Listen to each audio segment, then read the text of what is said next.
I had always been proud of my home in Pine Crest Gardens. It wasn't just a house. It was a culmination of 2 decades of hard work, perseverance, and sacrifice. A 3-story architectural masterpiece, complete with an award-winning garden my late wife had nurtured, an imported Italian fountain, and a vintage Corvette gleaming in the driveway. It stood as a testament to everything I had built in my life. That is, until Karen Thompson knocked on my door.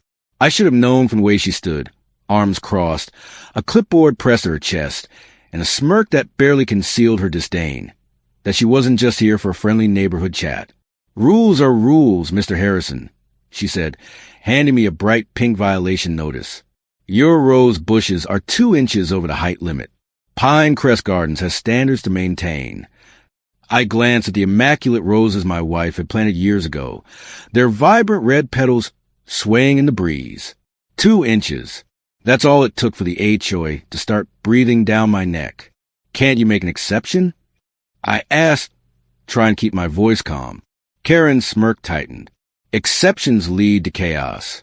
You have 48 hours to trim them, or face a $100 daily fine." As she turned to leave, she casually snapped a photo of my fountain, then my driveway, as if she were taking inventory of my home. Something told me this wasn't over, and I was right. The next morning, 5 more violations were stuck to my door like unwanted wallpaper. Unapproved water feature, my Italian fountain. Non-conforming mailbox design. It had been there for 10 years. Excessive holiday decorations. I had a single Valentine's wreath in February. Vehicle must be garaged, despite my Corvette sitting in my own driveway. Improper trash can placement, though it was exactly where the city required it to be. I held the notices in my hand, my coffee turning cold. This wasn't about rules. This was personal.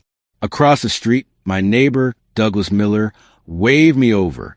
As I approached, he glanced toward Karen's house, then lowered his voice. "I see she's found a new target." "What's her deal?" I asked. Douglas sighed. "She's running for HOA president next month. Every election cycle, she picks a few homeowners to terrorize. Shows how tough she'll be on rule breakers." I clenched my jaw. "And people just go along with it?" He hesitated. "The Johnsons didn't. She hit them with so many violations they had to sell their house at a loss. Guess who bought it? Her brother's development company." I spent that afternoon trimming roses that didn't need trimming, wondering just how deep this rabbit hole went. By the time the next HOA meeting arrived, I had accumulated over $1,400 in fines. But it wasn't just me. Several neighbors were also complaining about arbitrary violations. And yet, despite the growing resentment, almost no one showed up to the meeting. Karen sat at the board table, not yet president, but already running the show. The board members deferred to her at every turn. When I raised my hand to appeal my fines, the board president cut me off. "Compliance first," he said, "then appeals." As I left the meeting, I noticed a familiar car parked outside, Karen's brother's black SUV. I'd seen it before on a development company billboard. That night, I couldn't sleep. I pulled up the property maps for Pine Crest Gardens and noticed something unsettling. My lot was the largest in the neighborhood. It sat at the entrance, prime real estate. It had unobstructed mountain views, a developer's dream. And over the past 5 years, 7 homeowners had mysteriously violated themselves out of their homes. All 7 properties now belonged to Karen's brother's company. I exhaled slowly. Now I understood. This wasn't about rules. This was about money. The next day, I hired an independent home inspector. Every system, electrical, plumbing, structural, passed with flying colors. I also installed security cameras and documented every inch of my property. So when Karen showed up with yet another violation notice, this time for overgrown grass, I was ready. I looked her dead in the eye and said, "Selective enforcement of HOA rules is illegal." Her smirk wavered. "We enforce equally." Really? I pulled out a folder of photos. Identical mailboxes, fountains, and grass heights in the neighborhood. Yet I'm the only one getting violations? Karen's face darkened. "Are you threatening me?" I smiled. "Not at all. Just letting you know I'm aware of what's happening. For a week, I received no violations. I thought I had one. Then came the emergency HOA meeting. I arrived at the meeting expecting to argue over my latest finds. Instead, Karen had a slideshow prepared with distorted, dark-angle photos of my house. "This monstrosity is destroying our community's character," she declared, flipping through the slides. "Property values will plummet unless we take action." From the back of the room, Karen's brother sat quietly, reviewing architectural drawings. When it was my turn to speak, I stepped forward, calmly placing my folder on the table. "I'd like everyone to see these," I said. "Property assessments proving my house increased neighborhood values by 12%. Photos of 16 other homes with similar features, none of which received violations." The room stirred. Karen's brother looked suddenly interested in his phone. "This isn't relevant," Karen snapped, but the damage was done. Doubt had been planted. The meeting ended without a vote on my property. But as I walked to my car, Douglas and his wife Stephanie hurried over. "That was brave," Stephanie whispered. "But be careful. Karen doesn't give up easily." I smirked. "Neither do I." But later that night, as I checked my security cameras, an alert flashed on my phone. "Motion detected at electrical panel." I pulled up the footage. A hooded figure was tampering with my breaker box. Then the screen went black, and I knew this wasn't over. It was just beginning. I sat in my darkened living room, staring at the security footage on my laptop. The hooded figure at my electrical panel had been careful, keeping their back to the camera, moving deliberately. But the moment they reached into their pocket and pulled out a set of tools, my stomach clenched. This wasn't vandalism. This was sabotage. I immediately called Douglas. "Has anyone from the HOA ever inspected your house for fire hazards?" There was a pause. "Fire hazards? No, that's not even something they have authority over." My unease grew. I scrolled back through my security feed, frame by frame, but just as the figure leaned closer to the breaker box, the screen cut to static. Someone had disabled my cameras. I clenched my fists. They weren't just trying to find me into submission anymore. They were trying to ruin me. And then, at exactly 2:14 a.m., my world burned. I woke to the sound of pounding. Groggy, I stumbled toward the front door, barely processing the noise before a deafening explosion shook the house. I smelled smoke. I turned, and my blood ran cold. Flames were already licking at the ceiling of my home office. Oh my God! Adrenaline surged through me. I sprinted upstairs, grabbed my phone and wallet, and reached for the fire extinguisher. I pulled the pin and sprayed, but the flames barely dimmed. This is a normal fire. The electrical panel. I ran to the garage, but as I reached the breaker box, a second explosion sent me flying backward. The room filled with heat, so intense it felt like my skin was peeling off. I couldn't fight this. I had to get out. I staggered to the front door and burst outside just as the fire swallowed my living room. Neighbors were outside, some screaming, some calling 911. But one person wasn't calling anyone. Across the street, Karen stood watching. She was smiling. The last thing I remembered before fire trucks arrived was the way the flames reflected in her eyes, like she was basking in her victory. The next morning, I sat in a hotel room, drinking coffee that tasted like ashes. My mansion, 20 years of my life, was gone. The fire chief called it an electrical malfunction. I knew better. But when I called my insurance company to file a claim, the representative's voice sent ice through my veins. "I'm sorry, Mr. Harrison, but your policy was changed 3 weeks ago. Fire damage is no longer covered." I nearly dropped the phone. "What?" "I never changed my policy. We have the documents on file, signed by you." I demanded they send me the paperwork. The moment I saw it, I knew the signature was a forgery. Karen had burned my house down, and she had made sure I couldn't rebuild. For the next 48 hours, I did nothing but investigate. I hired a private investigator, and within hours, he confirmed my worst fears. The emergency inspection the HOA conducted was based on a fake gas leak complaint. Karen and 2 board members had entered my home that day with tools, captured on a neighbor's doorbell camera. Her brother had been seen discussing future development plans for my lot before the fire. The pieces snapped together. Karen never wanted my fines paid. She wanted me gone. With my house out of the way, the HOA could declare my lot abandoned and sell it. And guess who the buyer would be? Her brother's company. They had stolen everything from me, but they had made one fatal mistake. They had left me alive.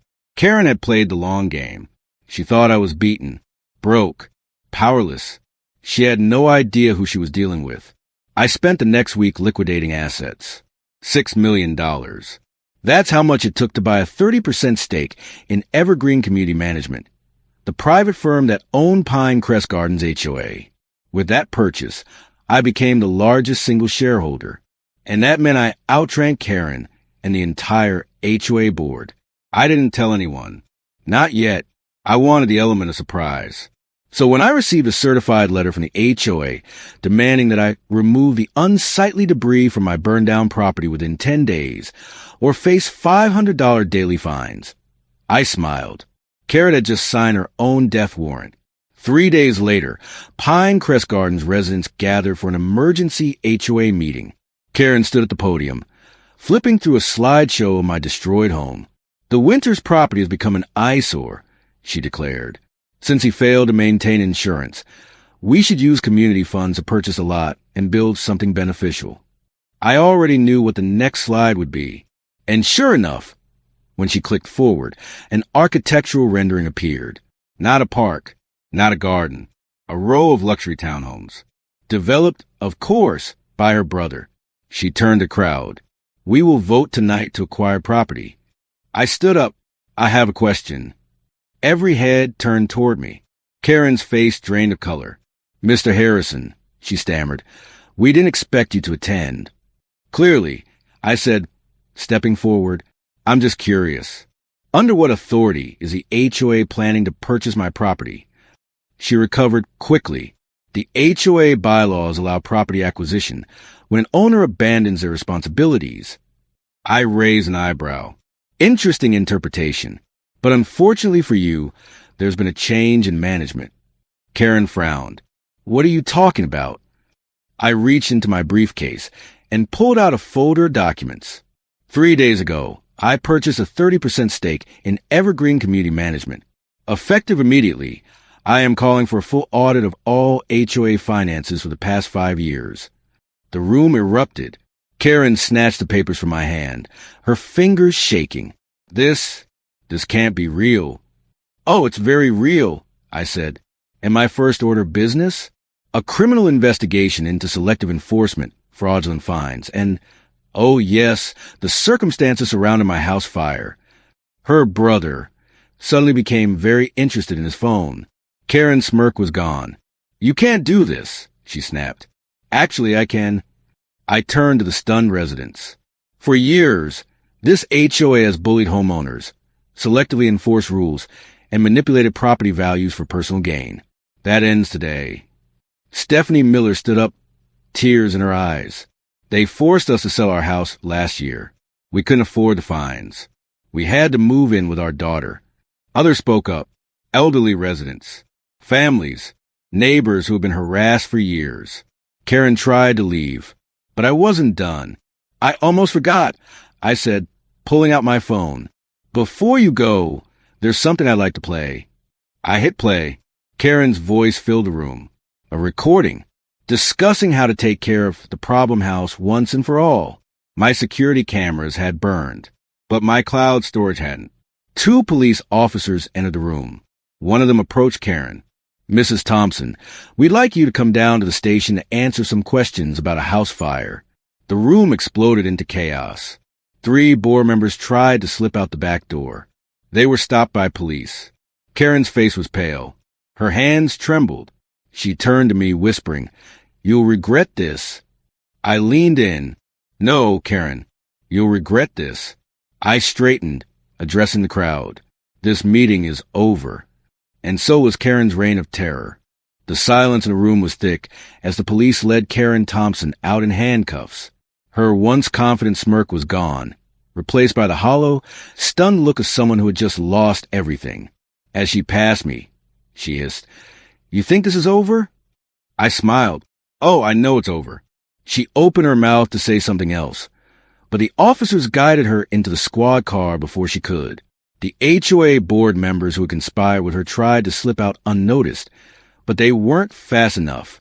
2 officers stopped them at the door, informing them they needed to come in for questioning. Guilt was written all over their faces. Meanwhile, the remaining homeowners sat in stunned silence, processing everything that had just unfolded.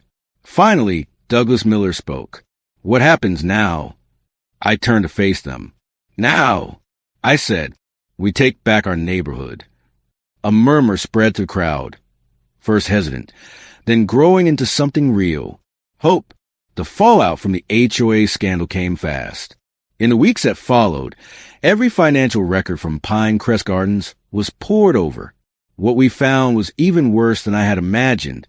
Karen had been running an extortion racket, forcing elderly homeowners to pay consulting fees to avoid violations. Over 6 families had been fined so aggressively they were forced into foreclosure, only for Karen's brother's company to swoop in and buy their homes at a discount. HOA funds have been misused for years, with thousands of dollars going into board members' personal accounts. As the investigations deepened, more shocking truths emerged. Karen wasn't just corrupt in our neighborhood. She had pulled the same scam in 3 other HOA communities before Pinecrest Gardens. She had left a trail of destruction behind her, and now, finally, she would pay for it. 9 months after the emergency HOA meeting that changed everything, I stood in front of my new home. The last of the construction crews were packing up, their work finished. Where my old mansion once stood, a new house had risen from the ashes. But this time, it wasn't just a house for me. This time, it was for the entire community. The new design included a community wing with a meeting hall, library, and a shared workspace. An open garden featuring the award-winning roses my wife had once planted, now part of a neighborhood beautification project. A kitchen and event space for hosting gatherings, cooking classes, and fundraisers. The old HOA was dead, and what rose in its place was something better. As the neighborhood thrived, word of our victory spread. The media picked up the story, the HOA scandal that shocked the city. Then something unexpected happened.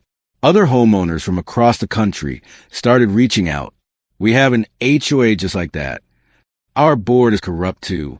We didn't think we could fight back." And just like that, a movement was born. Using my newly acquired development company, formerly owned by Karen's brother, I restructured it into something new, a legal aid fund for homeowners fighting corrupt HOAs. Within months, 27 states had launched investigations into fraudulent HOA practices. We weren't just fighting back. We were winning. On the day Karen was sentenced to 8 years for arson, fraud, and extortion, I stood in my garden, watching the sunset paint the sky in shades of gold and crimson. The HOA had tried to burn down my world, but instead, they had given me the chance to build something greater than just a mansion. They had given me a purpose. A car pulled up to the curb. Douglas stepped out, a newspaper in his hand. "She made the front page," he said, handing it to me. The headline read, "Ex-HOA President Sentenced in Landmark Case, Sparking National Reforms." I chuckled. Fitting. Douglas leaned against the fence, watching neighborhood kids play. "Did you ever think it would turn out like this?" he asked. I exhaled. Not in a million years. I had started this journey wanting revenge, but in the end, I got something much better. Justice, and a neighborhood that was finally, truly home.